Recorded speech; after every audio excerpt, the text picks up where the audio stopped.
Hello viewers, మనం general essay series చూస్తున్నాం. దాంట్లో ఫస్ట్ టాపిక్ ఆల్రెడీ డిస్కస్ చేసాం, that is contemporary social issues, social challenges అనేది చూసాము.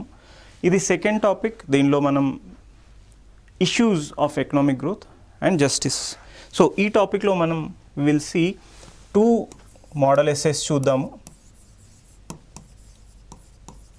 దీనిలో first model essay is there is no social justice without economic prosperity, and economic prosperity without social justice is meaningless. This is one of the model in regard to understanding economic growth and justice. So first ఈ టాపిక్ని అర్థం చేసుకోవడానికి try చేద్దాం. అసలు economic growth అంటే ఏంటి, justice అంటే ఏంటి. సో మనకి పేపర్లో క్వశ్చన్స్ రావడానికి ఎలా, what is the probability in which way these questions can be asked in this paper. So in that context, basically questions can be asked in regard to the issues of economic growth and the interplay with the justice. For example, economic growth undi. What is this economic growth and how it can lead to differences in the income, that is income inequality, and also economic growth, if it is not balanced, it may lead to regional inequalities. So you might have heard about this topic or this slogan, rich becoming richer, poor becoming poorer. So why this problem of rich becoming richer, poor becoming poorer is happening anedi chuste meeru. So basically this problem is happening because this economic growth is not balanced. This economic growth is not taking in to the aspect of justice. మీరు ఎప్పుడైతే ఈ justice అనే ఆస్పెక్ట్ని మనం economic గ్రోత్లో include చేయమో అప్పుడు you will have this problems of income inequalities, regional inequalities, under development in one area becoming rich. So that is why we see sometimes this question of India versus Bharat. India is growing whereas Bharat is still underdeveloped. It is not developing to the tune of economic growth. Also there is other issue in regard to economic growth and justice, where we see economic growth is happening but consequently human development is not happening. That is why you see we are the 5th largest economy in the world, but if you look at the human development indices in India, we are among the least developed. So that is around 130 out of the rank of human development indices of India in the world is around 130 out of 180 nations. So this is also an aspect of justice, where we are having economic growth but the consequent human development is not happening. So in that context, let's try to understand what is this growth, what is its relation to development, and what is its interplay with the justice, how the growth and justice interact and interdependent in regard to development. So in that aspect, we are seeing a model question, that is, there is no social justice without economic prosperity. Economic prosperity without social justice is meaningless. So let's try to understand this essay. See, you can start with a quote or a anecdote. I have taken this quote of Ambedkar. Ambedkar, the architect of Indian Constitution, remarked, political democracy cannot last unless there lies a base of it, social democracy. So you cannot have social democracy, or you cannot have real political democracy without social democracy. For you to have social democracy, you need to have justice, social justice. So in that context, you need to talk about this. So first understand the interplay between social justice and economic prosperity. So this question is asking about there can be no social justice without economic prosperity, but economic prosperity without social justice is meaningful. So there are 2 aspects. First aspect is you cannot have no social justice can happen without economic prosperity. Second aspect, promoting economic prosperity without social justice is meaningless. social justice is not at all possible if you don't have economic prosperity. At the same time, if you only promote economic prosperity without taking or without having social justice, it is meaningless. So let's understand the interplay between social justice and economic prosperity. First, social justice ante enti? Social justice means ensuring fair and equitable distribution of all the resources, opportunities and privileges to all the sections. So when you distribute the available resources, available opportunities and available privileges fairly among all the people, then it is called as social justice. When there is equity in the society, when everyone in the society equally participates in the distribution of resources, in taking the opportunities, in taking the privileges, then you can say that it is a situation of social justice. So first understand what is a social justice, then understand what is economic prosperity. Economic prosperity is nothing but everyone getting wealth, etc., increasing their income levels, per capita income. This is your economic prosperity. Having development, having growth is creation of wealth, is an aspect of economic prosperity. So this is your economic prosperity. Now let's understand the relation between these two concepts is symbiotic. Symbiotic means one is helping the other. Social justice versus economic prosperity. Economic prosperity helps in social justice, and social justice is important for economic prosperity. Yes, sometimes you can see economic prosperity happening without social justice. Yes, there can be a situation where you can see or where you can experience economic prosperity without social justice. But will that be sustainable? No. When you have economic prosperity without social justice, it will not be sustainable. We'll see why it will not be sustainable. But first understand the relation between the both economic prosperity and social justice is symbiotic. Without social justice, economic prosperity is hollow. It is empty and it is exclusionary. It is excluding certain sections, certain people, certain regions in the process. Also, without economic prosperity, social justice, the goal of social justice is unattainable. So if you don't have economic prosperity, if you don't have creation of wealth, then the goal of realizing this social justice is not possible. That is the dynamics between the concept of social justice and the economic prosperity. In this topic, we have to understand, see, the topic of the essay is economic, or the bigger topic is economic growth and justice. This is the topic given by TGPSC in the syllabus, understanding economic growth and justice. In that, we have streamlined this topic, economic prosperity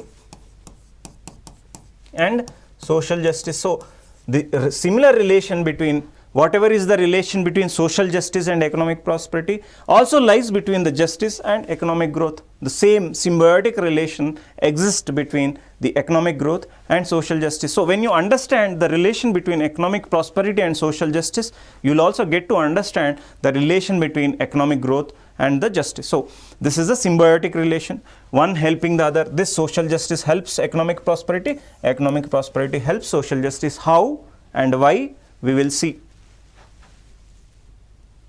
Economic prosperity and social justice, the global and Indian context. So globally, economic growth has lifted millions out of poverty particularly. So if you take the global and Indian context, what is happening? Economic prosperity is actually helping in regard to addressing the problem of poverty. Whether you take in India or China, it has lifted millions of people from the status of poverty, from the underdevelopment, from the hunger, etc. So definitely it is helping the nation's economic prosperity. So if you take the World Bank report and even the IMF report or Oxfam report, what is happening? Economic growth is happening, but this is leading to income inequality. This is leading to concentration of wealth across the nations, across the world also you see this is the problem of income inequality is happening. In specific to India, Oxfam report has come out and said that the top 1% holds the 40% of the wealth and the bottom 50% of the population holds only 3% of the wealth. So you see how the wealth is concentrated in few hands. The top percent, the top richest 1% of the population in India is holding 40% of the wealth, and whereas the bottom 50% of the Indian population is holding only 3% of the wealth. So economic prosperity is happening without ensuring social justice. It is leading to the concentration of wealth, it is leading to income inequalities, it is leading to wealth inequalities, it is leading to regional imbalances, it is leading to regional imbalances in regard to development. So this is your understanding of what is happening in regard to economic prosperity and social justice. Let's understand the problems or the challenges to social justice in the absence of economic prosperity. See, now we are trying to understand the relation between social justice and economic prosperity. What is the relation between social justice and economic prosperity? In that context, let's understand what are the challenges to this social justice in the absence of economic prosperity. So, can we ensure social justice? Can we realize this social justice when you don't have economic prosperity? Already we have seen social justice is not possible without economic prosperity. Why and how? We will see. See, without economic prosperity, social justice remains a distant dream. First understand what is social justice. Social justice means justice, that is fairness in regard to society, where all the population or all the different sections, all people sections enjoy certain facilities. So when all the sections of the society enjoy certain benefits like access to food, access to health, access to education, access to sanitation, then you can say that there is a social justice. No one is deprived of basic necessities.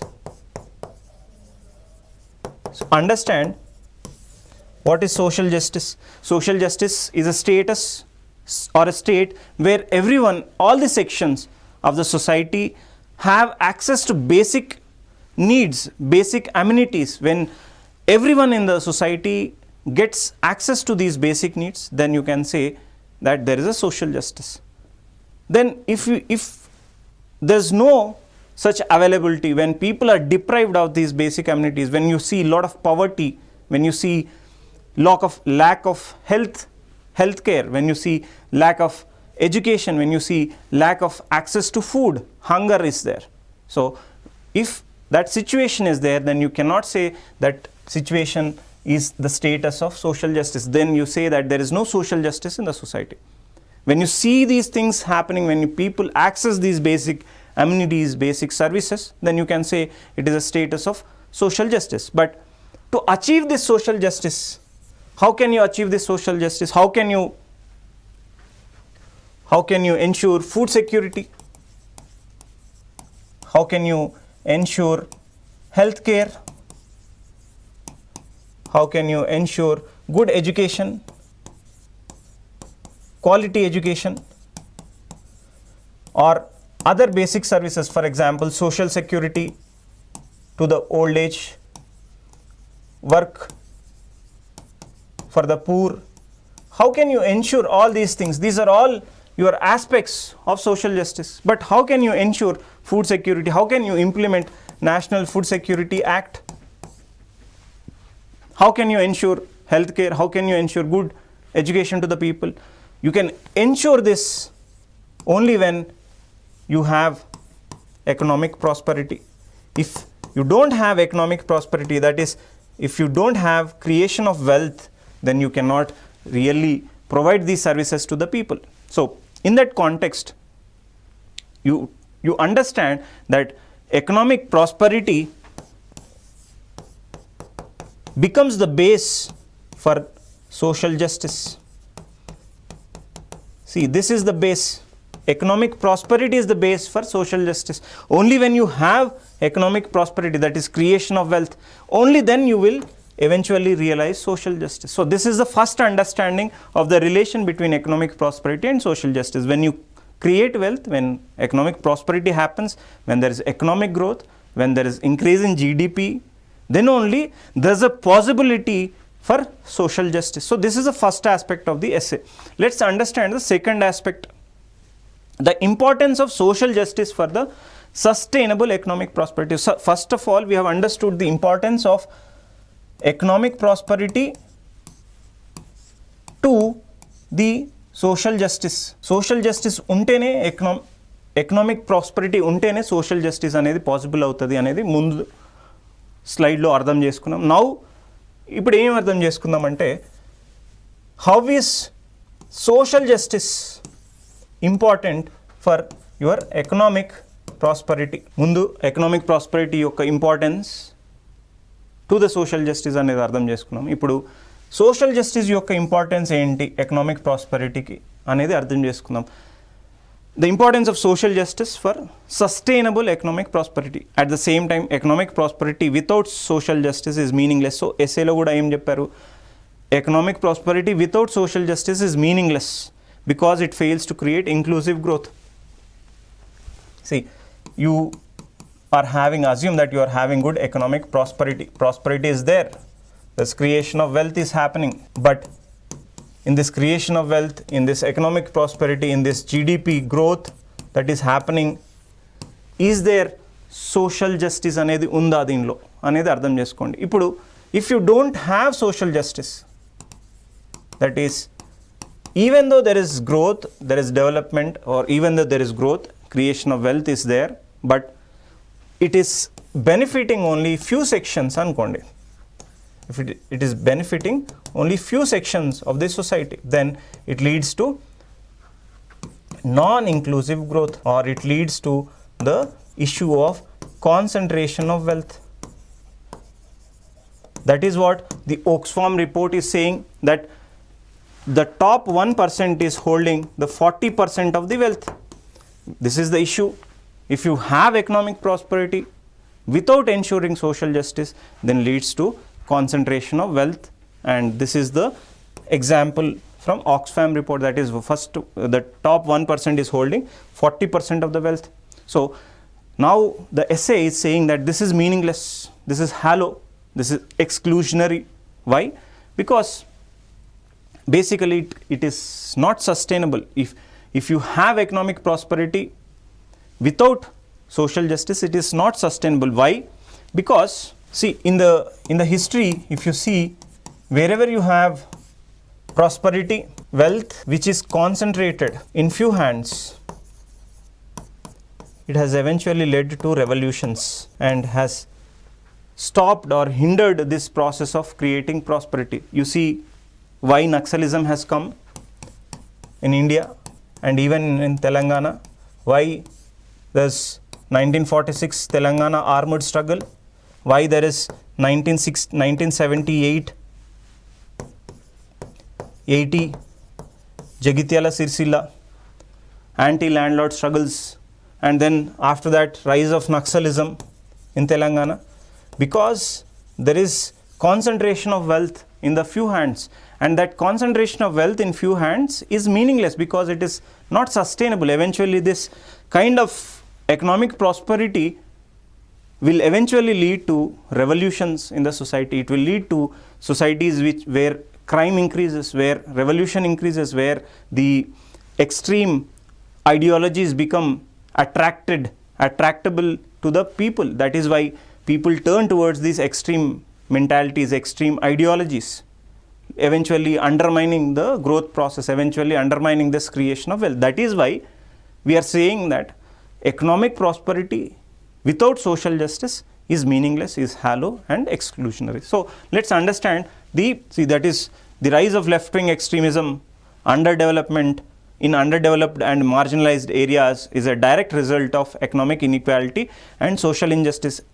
Rise of left-wing extremism, Naxalism is only one example, but if you see in the world, if you take French Revolution, whether you take Russian Revolution, or whether you take any other bigger revolutions, they happened because there is concentration of wealth, because there is no social justice. When you don't have social justice, it will eventually lead to revolutions, undermining the growth process. So that is the relation between the economic prosperity and the need for social justice in that process of economic prosperity. Now let's understand the key areas to address equitable growth. So how to, having understood the relation between economic prosperity and social justice, let's understand the steps, the process, the mechanisms, the policies, the legal and other measures that are needed to ensure equitable growth. So first of all, you need to focus on ensuring people get good education, skill development, and then proper health care. That is why the central government and the state government are taking different mechanisms. For example, 𝗧𝗦𝗔𝗧 𝗚𝗫 at the state, at the national level, skill development, national skill development program, policies, missions, etc. Even Telangana government is taking many steps to promote task and other.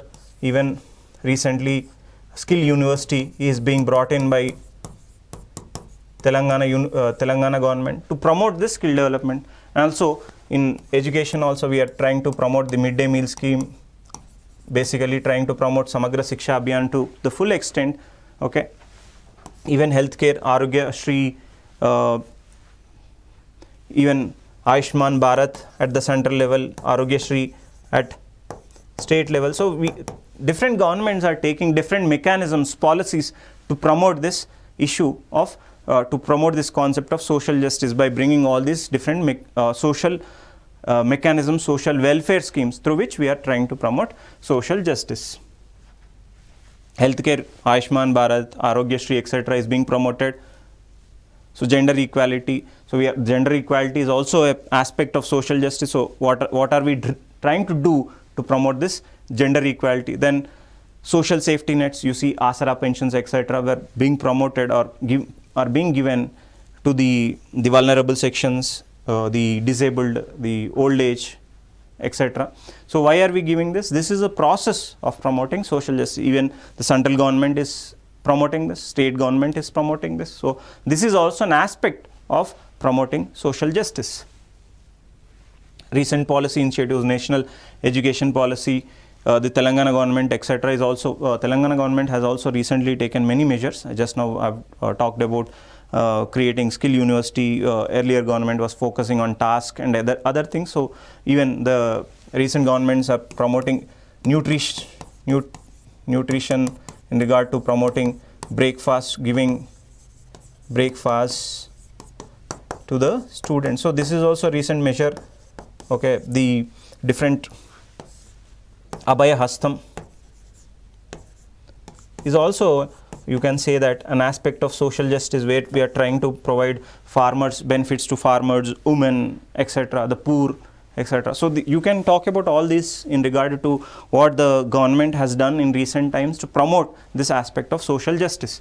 So also eventually you need to talk about the sustainable development goals, how this process of economic prosperity and social justice eventually leads to the realization of social sustainable development goals, like for example SDG 8, decent work and economic growth, and SDG 10, reduced inequalities. So also you can bring the other social sustainable development goals like sustainable development goal 1, 2, 3, 4, etc. can be brought in to talk about this aspect. So eventually you talk about the conclusion. You can bring a quote. I've used one of the Amartya Sen's quote. A Nobel laureate Amartya Sen once said, "Development is not just about expanding incomes, but about expanding freedoms and removing inequality." So what is development? It is not about just expanding the incomes. As per Amartya Sen, development is not just about increasing incomes, but it should also lead to increasing freedoms of the individuals, increasing, adding choices, and eventually removing inequalities. They should be given the remove inequalities, give them freedoms, give them choices. Basically, he talks about increasing their capabilities and functionalities of the people. So, see the conclusion. You need to talk about the bigger aspect in the conclusion. Economic prosperity and social justice are two sides of the same coin. They both are connected, and each is incomplete without the other. So, if you have one without the other, they are incomplete. For India to realize its full potential, the economic growth must be inclusive. It should be inclusive. It is inclusive growth, addressing the needs of the poorest and most marginalized sections of the society. That is, when you have economic growth, all the vulnerable sections of the society, whether it is SCs, STs, backward castes, whether it is women, whether it is disabled, transgenders, everyone should take part in the process of this economic growth. They should take part in the process of sharing the prosperity. Only when everyone shares the fruits of the development and shares the fruits of prosperity, only then you can think that it is a inclusive growth. So, both are interconnected. That is what you need to talk.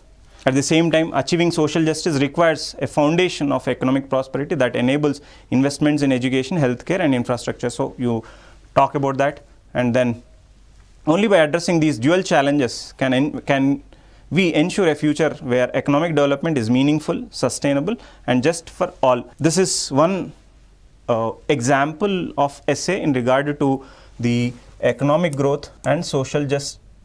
So, we are trying to see and understand the topic given in general essay of TGPSC, economic growth and social and justice. We have seen one model essay in this topic. We will see one more model essay in this on this topic in the next session. Thank you.